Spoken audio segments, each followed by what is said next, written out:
Shalom, party people, and welcome to the 12th C. So, head injury and hypothermia. What does that look like? Well, this one time while I was working for the Missouri Department of Corrections, I responded to a disturbance.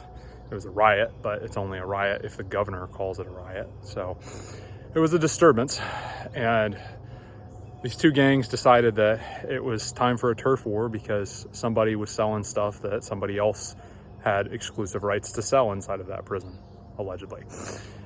Anyway, this new gang on the block decided that it was their time and they were going to strike hard, strike fast, no mercy, all that cool Cobra Kai stuff. And this one dude, he got his face bashed in with a baseball bat. I show up and I see the head injury and I'm like, this one's mine, I've got him. So a lot of head injuries typically bleed a lot because there's a lot of blood vessels that are in there. This one didn't, and that was strange. I could see his skull. His scalp was off a chunk of his head, still attached just in a little area.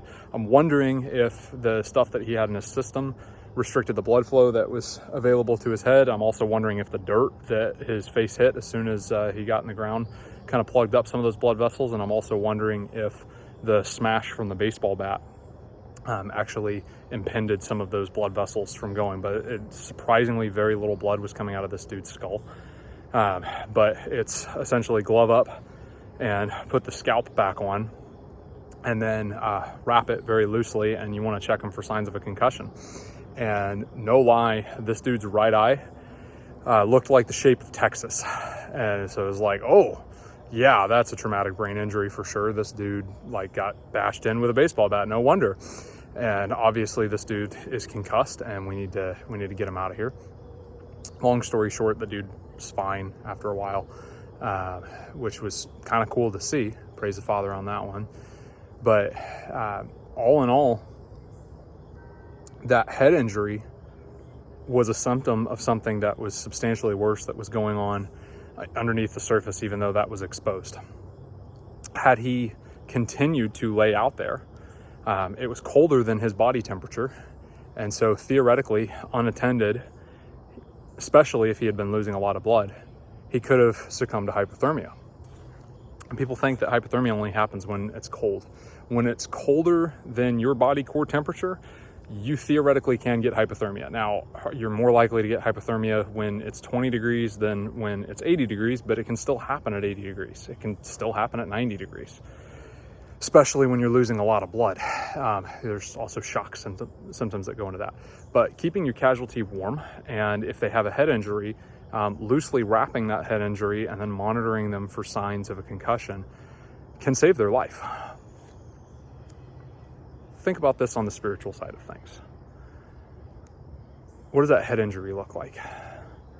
It can be a wide array of things, but what comes to mind for me is pride.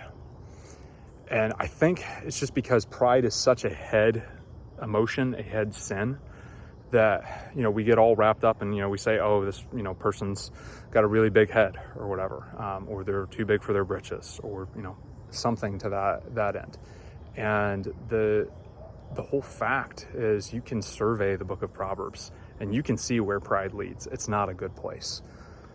I'm going to link several chapters in Proverbs that have some pretty decent focuses on pride. And that's honestly really, really worth the survey. I see that head injury as taking you out of spending your focus on what really matters. Because now you're focused right here instead of what's out there, what's up there, who's up there. And that head injury is critical because pride can kill you. Head injury can kill you. What does the hypothermia look like? Well, it can sometimes go hand in hand with the pride stuff. But let's think about this.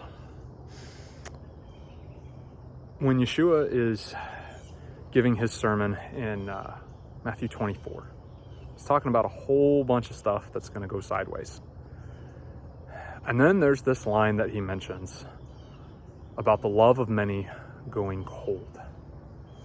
And I was really kind of debating back and forth over what verse to tie this into and what really had the best bet. And you can talk about the you know, if you're not hot or you're not cold, you know, you're lukewarm, I'm going to vomit you out. I didn't think that verse fit, in all honesty, because that one in Revelation is more of about y'all having utility for you. It's like the hot is useful, the cold is useful, but the lukewarm is not, and I'll vomit you out of my mouth. I think when Yeshua is talking in Matthew 24, and he discusses about all the stuff that's going sideways and the persecution that's happening and the love of many growing cold, I think that fits so much better with the idea of the hypothermia. Because at one time, this body was warm. At one time, this body was on fire for him. And the weight of the world and all of the persecution and everything just wears someone down, and their love for him grows cold. What can we do to combat the head injury? What can we do to combat the hypothermia? Spend time with him. Spend time in his word. Go do hard things.